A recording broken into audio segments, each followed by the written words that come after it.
কম খরচে যদি বাসায় পিৎজা বানানো যায় তাহলে তো আর কোনো কথাই নেই। হ্যালো এভরিওয়ান, আসসালামু আলাইকুম। কেমন আছেন সবাই? আমরা যদি পিৎজা হাটে গিয়ে পিৎজা না খেয়ে বাসায় আমরা বানিয়ে খাই, সেটা আমার কাছে সবচেয়ে মনে হয় বেটার। একবার গিয়েছিলাম পিৎজা হাটে পিৎজা খেতে, গিয়ে দেখি বাবা এত দাম। তারপর থেকে ভাবছি না, বাসায় আমি তৈরি করে নেব। আর এখানে আমি ক্যাপসিকাম অথবা অন্য কোনো ভেজিটেবল ব্যবহার করিনি, কারণ আমার বাচ্চারা খায় না। তাই এখানে আর বেশি কথা বাড়াবো না। তাহলে চলুন দেখা যাক কিভাবে আমরা বাসায় পিৎজা বানাবো। প্রথমে আমি এখানে চিকেন নিয়ে নিলাম, ছোট ছোট টুকরো করে কেটে হাড় ছাড়া।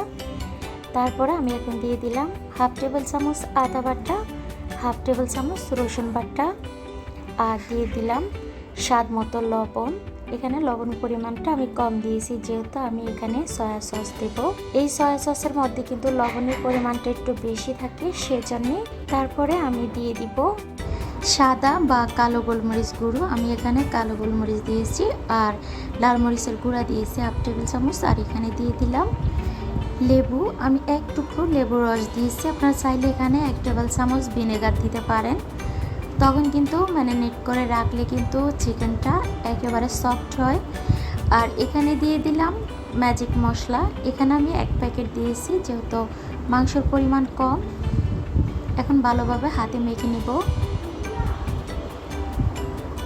তারপরে আমি সাইড করে রেখে দিব প্রায় 20 মিনিটের জন্যে। আর এদিকে আমি পিৎজার যে ডোটা আছে সেই ডোটা তৈরি করে নেব। তার জন্য এখানে আমি দিয়ে দিব 2টো ডিম। আমি এখানে 2টো পিৎজা বানিয়ে নিব, তার জন্য এখানে আমি 2টো ডিম দিয়েছি। এখন ফেটিয়ে নিলাম। ফেটানো হয়ে গিয়েছে, এখন দিয়ে দিব ইস্ট। এই ইস্টটা আপনারা মুদি দোকানেও পাবেন। এই যে আমি এখানে প্রায় 3 টেবিল চামচের মতো ইস্ট দিয়েছি। এই ইস্টটা দেওয়ার কারণে কিন্তু একেবারে ফুলে ডাবল হয়ে যায় ময়দাটা বা আটাটা। আর এই ইস্ট দেওয়ার মেন কারণ হয়েছে পিৎজাটা ফুলে ভালো। আর এখানে দিয়ে দিলাম আমি চিনিটা অবশ্যই দিবেন, তখন কিন্তু পিৎজার যে ডোটা সেই ডোটা একটু মিষ্টি মিষ্টি লাগে। আর দিয়ে দিলাম আমি স্বাদ মতো লবণ। এখানে দিয়ে দিলাম গুঁড়ো দুধ, 10 টাকা দামের 2 প্যাকেট গুঁড়ো দুধ আমি দিব।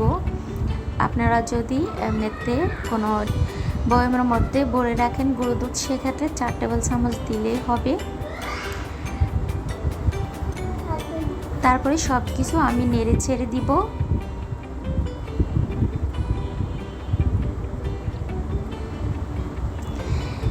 এখন আমি দিয়ে দিব ময়দা।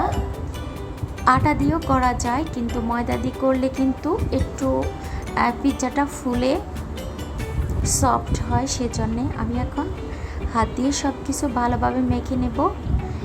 অন্যদিকে আমি কিন্তু গরম পানিটা করে রেখেছি। এখন গরম পানি দিয়ে আমি একটা ডো তৈরি করে নেব। আর আমি কিন্তু এখনও কোনো তেল দিইনি, আপনারা চাইলে তেলটা দিতে পারেন। আমি তেলটা যখন আমি ডোটা বানিয়ে নিব, লাস্টে আমি তেল দিয়ে তারপরে ডোটাকে রেখে দিব 10 মিনিটের জন্য। এই যে আপনারা যদি বেশি সময় ধরে রাখতে চান, সেক্ষেত্রে আরও বেশি ভালো হবে। আমার হাতে সময় একদম কম, সেজন্য আমি কম সময় রাখবো। 10 মিনিটের জন্য আমি ঢেকে তারপরে আমি তেল দিয়ে দিলাম। তেলটা গরম হয়ে গিয়েছে, এখন আমি চিকেনটা রান্না করে নেব। আমি সবগুলো চিকেন দিয়ে দিলাম, এখানে আর এক্সট্রা কোনো মশলা লাগবে না। এখন ঢাকনা দিয়ে ঢেকে আমি বেশি না 5 মিনিটের মতো রান্না করে নেব। 5 মিনিটের ভিতরে আমি নেড়ে ছেড়ে বারে বারে দিয়েছি, যাতে করে নিচে লেগে না যায়। চুলার হিটটাকে মিডিয়ামে রেখে তারপরে আমি এখন দিয়ে দিলাম পেঁয়াজ। এখানে পেঁয়াজটা আমি কাঁচা দিব না, পিৎজাতে আমি একটু ভেজে দেব, কারণ বাচ্চারা খেতে চায় না, একবারে তো বললাম। এই যে হয়ে গিয়েছে অলরেডি আমার চিকেনটা, এখন আমি তুলে নেব।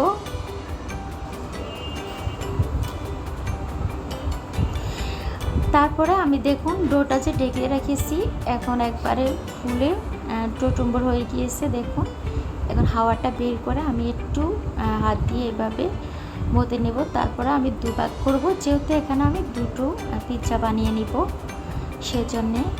আগে থেকে কিন্তু থালার মধ্যে আমি তেল ব্রাশ করে নিয়েছি। এখন একটা ড্রো আমি নিয়ে তারপরে এভাবে ছড়িয়ে ছিটিয়ে দিব। এখানে আমি বেলাবেলির কোনো ঝামেলা করব না, হাত দিয়ে আমি এভাবে চেপে চেপে তারপরে আমি প্লেটের মধ্যে সাজিয়ে নিলাম।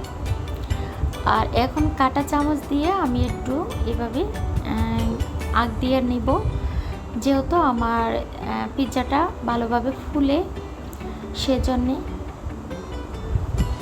আপনারা চাইলে কিন্তু চাকু দিয়েও এই কাজটা করতে পারেন। এখন দিয়ে দিব আমি সস। এখানে আমি হট সস দিয়েছি, পিৎজা সস আমার কাছে নেই। আর পিৎজা সস দিলে যে পিৎজা খেতে বেশি ভালো লাগবে এমনটা নয়, আমার কাছে এই সস দিয়েও কিন্তু খেতে ভীষণ মজা লাগে। একটু পরিমাণে বেশি দিবেন। তারপরে দিয়ে দিব বেজে রাখা চিকেন। এখানে আমি অর্ধেক পরিমাণ চিকেন দিব আর অর্ধেক পরিমাণ আরেকটা পিৎজার জন্য রেখে দিব। আমি কিন্তু সময়ের কারণে আপনাদেরকে দ্বিতীয় যে পিৎজাটা বানাবো সেটা কিন্তু দেখাবো না, কিন্তু আমি একসাথে দুটো পিৎজা বানাবো, যেহেতু আমাদের ফ্যামিলির মধ্যে মানুষ আমরা 5 জন। বাচ্চারা ভীষণ পছন্দ করে, কম হলে চলবে না, সেজন্যে। এখন দিয়ে দিব আমি চিজটা আমি গ্রেট করে নিয়েছি আগে থেকে।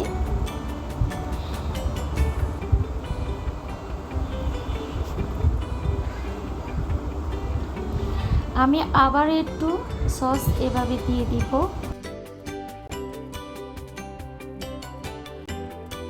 এই যে অলরেডি কিন্তু আমার পিৎজাটা রেডি। এখন শুধু আমি চুলার কাছে নিয়ে যাব। আগে থেকে আমি একটা ফুরান তাওয়া আছে, সে তাওয়াটা বসিয়ে দিলাম, গরম করে নিয়েছি হালকা।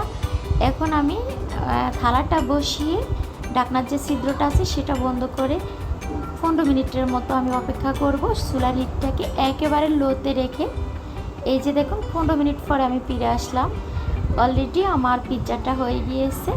আমি দ্বিতীয় যে পিৎজাটা আছে সেটা আবার বসিয়ে দিলাম।